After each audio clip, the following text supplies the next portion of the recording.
I didn't sign up to be on Scandal. This is not when I guest starred on the game. This is not when I was in what to expect.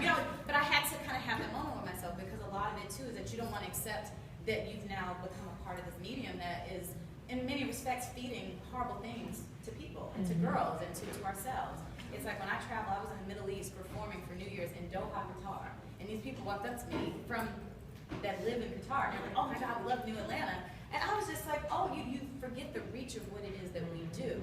And thankfully for me, I kind of sat with the producers after it happened and was like, "Look, I'm drawing my line in the sand. I'm never going to film it. I'm never going to do X, Y, and Z." I said because the only thing that's going to separate me from everybody that keeps fighting is that I don't fight anymore. And I was like, this has already happened. That has taken me out of the character of my entire life. So I have to now take responsibility to say I'm not going to continue. So for me, it's been, it's have I grown? Has it given me exposure for other things? Yes. Do I still have some issues about it?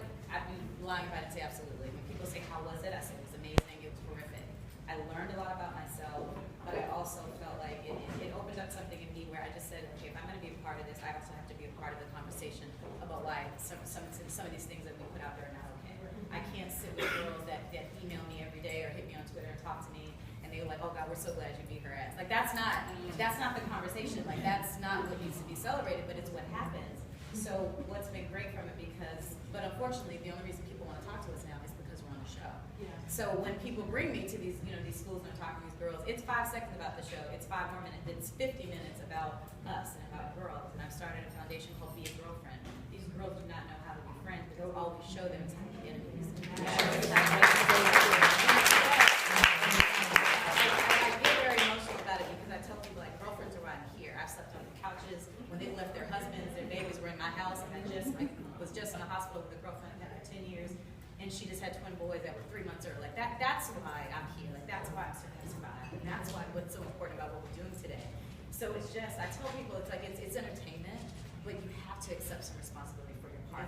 And at the end of the day, I'm an entertainer. I know what I'm selling, but I have to be able to sleep at night. So I just would tell anybody, for like the ladies that are going to be on home, enjoy the ride. I want to comment. Yeah. No, because you're absolutely right. Love in the City, Love in April the 12th, City. 10 o'clock. 10 o'clock on TV.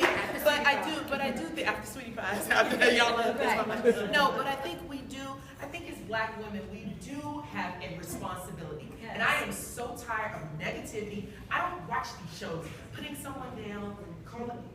Well, Oprah told us no. Well, Oprah, and believe me, Oprah said it will be no ratchetness on the show. It will be no fighting. Everything will be fixed up because, like real friends, you can have an argument, you can have a fight, and whatever. But it's a discussion. It's a grown woman discussion. It's not telling someone they look like, I don't want to say the names. It's not saying all of this stuff.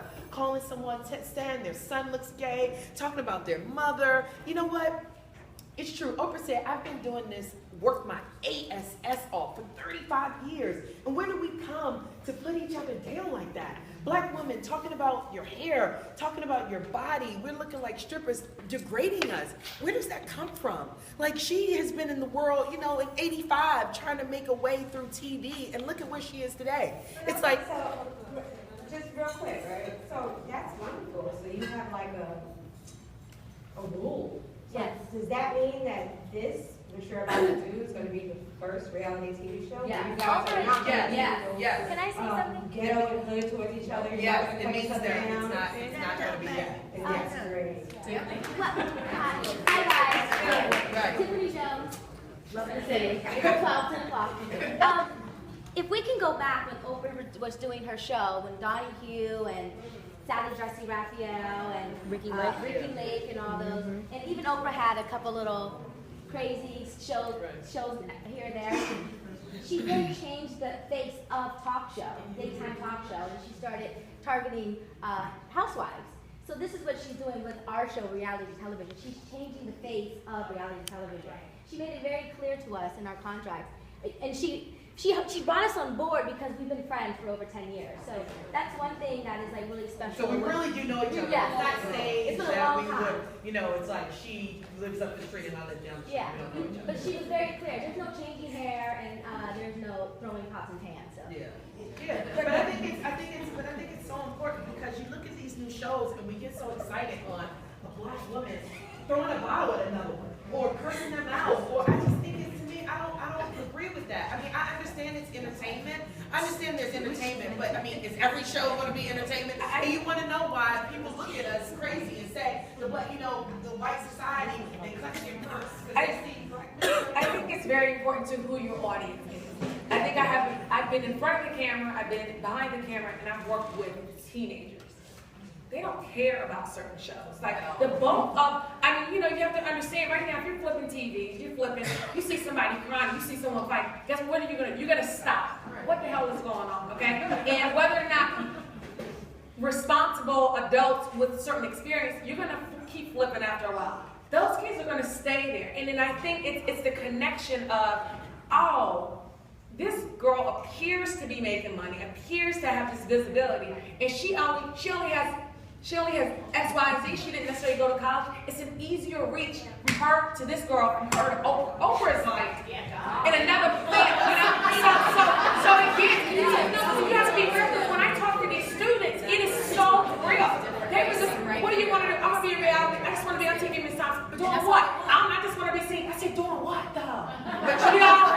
The thing is, we have sensationalized it. We have sensationalized the hit. Okay, remember Sex in the City was sexy 7 years ago. All it was 4 friends dealing with real issues, real troubles. They were fashionistas, they were hipsters, they were all of this stuff. And the most argument would be that Carrie didn't invite Kim Cattrall or something like that. But you know what? No, I'm just making it right. But my Cosby Show was a no-way. That's a different atmosphere. I think the And a point that different she's time. trying to make is that these shows have unprecedented numbers. We Right. talk about Love and Hip Hop shows. They do. Look, some of the Bravo shows.